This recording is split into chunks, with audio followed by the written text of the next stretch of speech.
नमस्कार बच्चों, आज हम अध्ययन करेंगे राजस्थान में मराठों का विस्तार।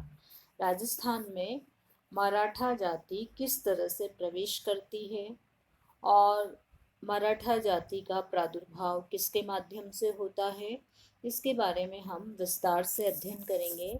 इसके अंतर्गत हम पढ़ेंगे राजस्थान में मराठों का विस्तार, मराठा जाति का उत्कर्ष, बाजीराव पेशवा का उत्तर दिशा में बढ़ना, मराठों की राजस्थान में प्रवेश की भूमिका, राजस्थान में मराठा आक्रमण का स्वरूप, मराठों के प्रवेश के समय राजस्थान की राजनीतिक अवस्था, राजस्थान में मराठों के प्रवेश के कारण, मराठों का प्रवेश बूंदी, जोधपुर, सवाई जयसिंह के विशेष संदर्भ में।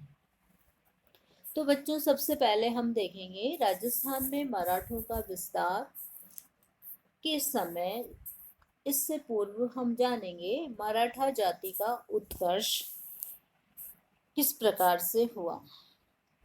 तो मराठा जाति का उत्कर्ष का श्रेय जाता है शिवाजी को, जो किसके पुत्र थे? शाहजी भोसले के पुत्र थे। बीजापुर के अनेक प्रदेशों को जीतकर शिवाजी ने औरंगजेब का ध्यान अपनी ओर आकर्षित किया। औरंगजेब ने अपने सूबेदार शाइस्त खां को शिवाजी को परास्त करने के लिए भेजा, लेकिन वो असफल रहा। तत्पश्चात औरंगजेब ने जोधपुर नरेश जसवंत सिंह और आमेर नरेश मिर्जा राजा जयसिंह को शिवाजी के विरुद्ध भेजा। जयसिंह द्वारा शिवाजी से पुरंदर की संधि संपन्न की गई और इस संधि में शिवाजी ने वादा किया कि वो औरंगजेब से मिलने आगरा जाएंगे।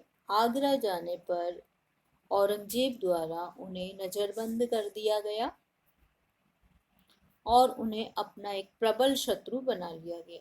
चतुर शिवाजी अल्पकाल में ही महान निकले और 1674 में पूना पहुंचकर उन्होंने अपना राज्याभिषेक करवाया। 1674 से 1680 तक महाराष्ट्र में एक स्वतंत्र शासक के रूप में शासन किया। शिवाजी की मृत्यु के पश्चात उनका पुत्र संभाजी गद्दी पर बैठा। उन्होंने मुगल बादशाह से टक्कर ली। उनकी मृत्यु पर औरंगजेब ने खुशी मनाई और सोचा कि संभाजी की मृत्यु के बाद मराठा शक्ति समाप्त हो जाएगी, लेकिन इसके परिणाम विपरीत रहे। ताराबाई के नेतृत्व में मराठों ने स्वतंत्रता संग्राम प्रारंभ किया। सम्राट ने मराठों में फूट डालने की दृष्टि से 1707 में संभाजी के पुत्र शाहू को मुगल नजरबंदी से मुक्त कर दिया। मराठों में फूट डालने में औरंगजेब अवश्य कायम हुआ, पर अपनी सफलता के प्रतिफल को नहीं देख सका। ताराबाई के प्रभाव के कारण शाहू को मराठा अपना राजा मानने के लिए तैयार नहीं थे, परंतु शाहू ने पेशवा बालाजी विश्वनाथ ने शाहू को सतारा में मराठों का राजा बना दिया और 1719 में दिल्ली पर आक्रमण कर तत्कालीन शासक जहांदारा शाह को विवश किया कि वो शाहू को मराठों का स्वतंत्र राजा स्वीकार करें।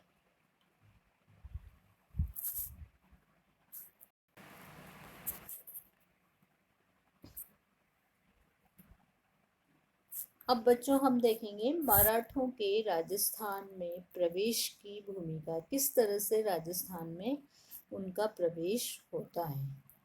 तो हम ये सब जानते हैं। इससे पूर्व हम ये देख लेंगे एक बार कि बाजीराव का पेशवा बनना और उसका उत्तर भारत में की दिशा में बढ़ना। बालाजी विश्वनाथ के पुत्र थे कौन? बाजीराव। ये बालाजी विश्वनाथ के पश्चात पेशवा बने। ये साम्राज्यवादी थे। 1719 में जब वो अपने पिता बालाजी विश्वनाथ के साथ दिल्ली गए तो दिल्ली दरबार की दयनीय अवस्था का अवलोकन कर उन्होंने पेशवा पद पर आसीन होते ही दिल्ली की ओर बढ़ने की योजना बनाई। शाहू के रिक्त खजाना ने उन्हें मालवा और गुजरात को तुरंत अधीनस्थ करने को बाध्य किया। इस उद्देश्य की पूर्ति में मुगल सूबेदार निजाम बादक था। 1728 में पालखेड़ के युद्ध में निजाम को परास्त कर मराठा सेना मालवा में बढ़ गई। मालवा विजय में आमेर नरेश सवाई जयसिंह बादक बने। 1733 में महाराव होलकर से परास्त हो गए। उन्होंने मराठों को 6 लाख रुपया नगद और चौथ के बदले 24 परगने दिए। 1735 में मालवा पूर्णतः मराठों के प्रभुत्व में आ गया। यहाँ से उनकी निगाह राजस्थान पर पड़ी। इसलिए जदुनाथ सरकार लिखते हैं, मालवा प्रवेश करने पर मराठों को राजपूताने पर आक्रमण करने के लिए एक आसान मार्ग मिल गया। तो बच्चों, हमने जाना कि मराठे पहले मालवा फिर गुजरात को फतेह किया। मालवा से उन्हें जब नगद धन प्राप्त हुआ, सवाई जयसिंह जो बादक थे उनसे 6 लाख रुपया प्राप्त किया। मालवा से ही सटा हुआ प्रदेश था राजस्थान। राजस्थान में यहाँ पर राजपूत शासकों का राज्य था। इस समय राजस्थान के नरेशों में सर्वाधिक प्रभावशाली थे आमेर के राजा सवाई जय सिंह और जोधपुर के राजा अजीत सिंह, जो राजस्थान के प्रभावशाली शासकों में से थे। अजीत सिंह गुजरात का सूबेदार था, परंतु अजीत सिंह सैयद बंधुओं के पतन के उपरांत इस लोक से विदा हो गए। सैयद बंधु मुगल दरबार में अनेक प्रकार के अमीर होते थे, जैसे तुरानी, ईरानी, अफगानी, सैयद। तो इस तरह से सैयद बंधु जो थे वो किंग मेकर का काम करते थे। अगर शासक निर्बल होते थे तो ये शक्तिशाली होते थे, और शक्तिशाली शासक के समय ये गौण प्रभाव स्थापित करते थे। लेकिन औरंगजेब की मृत्यु के पश्चात मुगल सम्राट अयोग्य थे, निर्बल थे, तो सैयद बंधु किंग मेकर के रूप में कार्य करते थे। जिसे चाहते थे उसे सुल्तान के पद पर सम्राट के पद पर आसीन कर देते थे, और जिसे चाहते थे उसे गिरा देते थे। तो 1733 में जब सवाई जयसिंह मराठों से परास्त हो गए तो वो इस निष्कर्ष पर पहुंचे कि मराठों से युद्ध करने के बजाय संधि करने में ही मुगल साम्राज्य का हित है। दूरदर्शी बाजीराव को सवाई जयसिंह के इस झुकाव का पता था, अतः उसने राजा जयसिंह से मैत्रीपूर्ण संबंध रखे। मारवाड़ का राजा अभय सिंह भी पेशवा के संपर्क में आ चुका था। अभय सिंह जो थे अजीत सिंह के पुत्र थे। इस मैत्रीपूर्ण संबंधों के बावजूद राजस्थान में मराठा आक्रमणों की संभावना थी। निर्बल मुगल सम्राटों से उन्हें इस दिशा में कोई सहयोग मिलने की आशा नहीं थी। इसलिए 1734 में महाराव जगत सिंह की अध्यक्षता में राजपूत नरेशों ने हुरडा में एक सम्मेलन आयोजित किया, परंतु सवाई जयसिंह की उदासीनता के कारण यह सम्मेलन असफल रहा।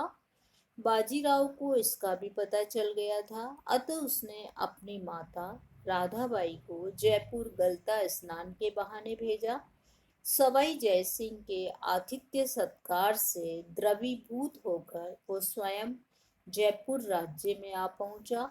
मालपुरा के पास वह आमेर नरेश से मिला।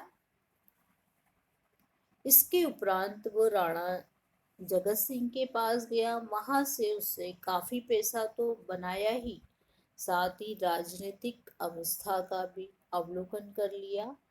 राजस्थान का तत्कालीन राजनीतिक अवस्था ने ही बाजीराव को राजस्थान में सैनिक अभियान भेजने के लिए प्रेरित किया।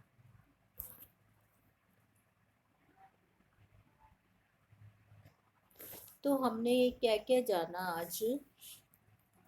हमने अध्ययन किया मराठे राजस्थान में किस तरह से आए, मराठा जाति का उत्कर्ष किसके नेतृत्व में हुआ, मराठा जाति कहाँ पर सत्तारूढ़ थी, और ये जो मराठा जाति किस तरह से उत्कर्ष में आई। औरंगजेब ने जब अपनी धार्मिक कट्टरता के कारण दक्षिण भारत में अनेक समस्याएं उत्पन्न करी, तो उसमें एक समस्या मराठा समस्या भी थी।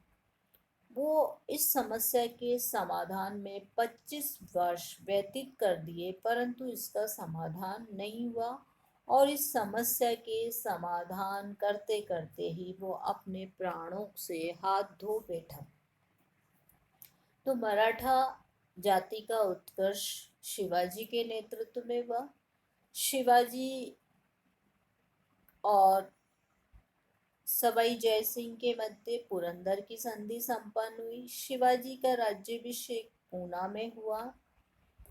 औरंगजेब ने शिवाजी का दमन करने के लिए सर्वप्रथम शाइस्तखां को भेजा, फिर जसवंत सिंह को भेजा, और फिर कालांतर में सवाई जयसिंह को भेजा, जिन्होंने पुरंदर की संधि 1665 में संपन्न की। बच्चों, ये प्रश्न आता है एग्जाम में कि पुरंदर की संधि किनके मध्य संपन्न हुई और कौन से सन में हुई। तो आपको याद रखना है ये शिवाजी और सवाई जयसिंह के मध्य संपन्न।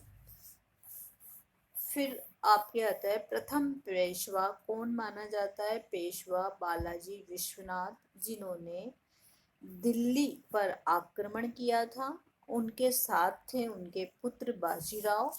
बाजीराव ने जब पेशवा बने तो निजाम को परास्त करके मालवा को फतेह किया, गुजरात पर अधिकार किया। फिर उसके पश्चात वो राजस्थान की ओर प्रस्थान किया। राजस्थान में इस समय जो राजा थे या जो राजपूत शासक थे, उनमें सर्वाधिक महत्वपूर्ण थे सवाई जयसिंह और जोधपुर नरेश अजीत सिंह। सवाई जयसिंह का रुख मराठों के प्रति सहयोगात्मक रहा, इसलिए जब 1734 में महाराणा जयपुर के महाराणा जगत सिंह द्वारा हुड्डा सम्मेलन किया गया। हुड्डा सम्मेलन मराठों के विरुद्ध राजपूतों की सुरक्षा के लिए किया जाने वाला सम्मेलन था, जो असफल रहा। क्यों रहा? क्योंकि सवाई जयसिंह ने इसमें अपनी भूमिका अदा नहीं की। जब इस बात की जानकारी बाजीराव को हुई तो उन्होंने व्यक्तिगत रूप से सवाई जयसिंह से मुलाकात करी। तत्पश्चात राणा जगत सिंह से भी मुलाकात करी, यहाँ की राजनीतिक अवस्था का अवलोकन किया और राजस्थान में सैनिक अभियान भेजने का निश्चय किया। तो बच्चों, हमने आपको इन शॉर्ट में ये भी बता दिया कि किस तरह से राजस्थान में मराठों का प्रवेश प्रारंभ होता है।